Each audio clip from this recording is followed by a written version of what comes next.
ผักนี้คันยังบ่มื้อยามก็บ่เซากินแล้วอาทิตย์หนึ่งนี่แม่นต้องมีโลดเพราะว่ามันก็ดีหลายอย่าง ลักษณะของผักนี้ด้วยความว่ามันกรอบหอม มันคือใบบัวนะ เวลาที่เฮาสิเอาไปคั่วกับหยังก็ได้เนาะบ่ว่าสิเป็นซีนหรือว่าตับ หรือว่าขั่วละล่าก็ได้ มันก็แซ่บหั้นนะ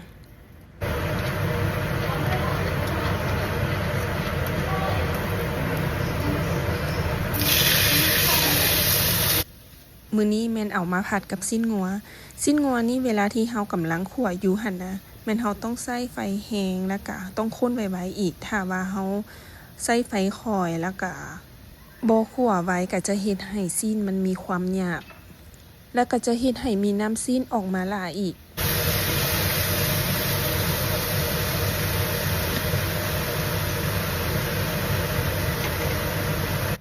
คั่วพอประมาณบ่ให้มันสุกหลายเฮาก็มาใส่เครื่องปรุงใส่ซีอิ๊วขาวเกลือคะน้อ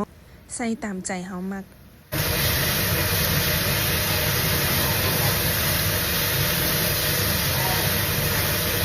สังเกตได้เนาะเวลาที่เฮาคนไว้ๆหั่นน่ะแล้วน้ำของซีนมันก็จะบ่ออกหลายและอีกอย่างเครื่องปรุงที่เฮาปรุงตอนที่มันยังร้อนๆหั่นน่ะมันก็จะซึมเข้าไปในเนื้อจะคั่วให้พอสุกพอเพราะว่ายังต้องเอาไปใส่กับผักตอนลงท้าย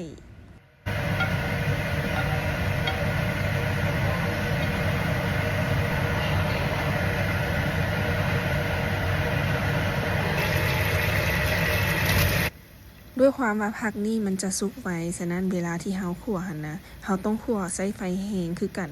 แล้วก็ใส่น้ำซีนผสมน้ำกับผักเพื่อบ่ให้ผักมันมีความจืดแต่ถ้าว่ามันแห้งเกินไปเฮาใส่น้ำลงไปน้อยหนึ่งได้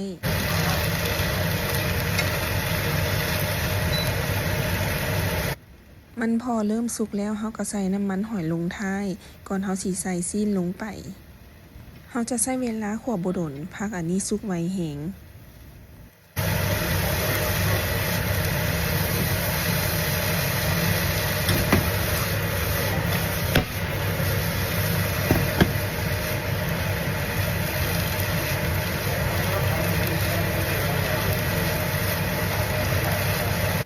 ลงท้ายด้วยซีนแล้วบ่ต้องคั่วต่อดนหยังเนาะมีแต่ว่าคนให้เข้ากันแล้วมันก็จะสุกไปกับผักเองเพราะว่าผักมันยังร้อนอยู่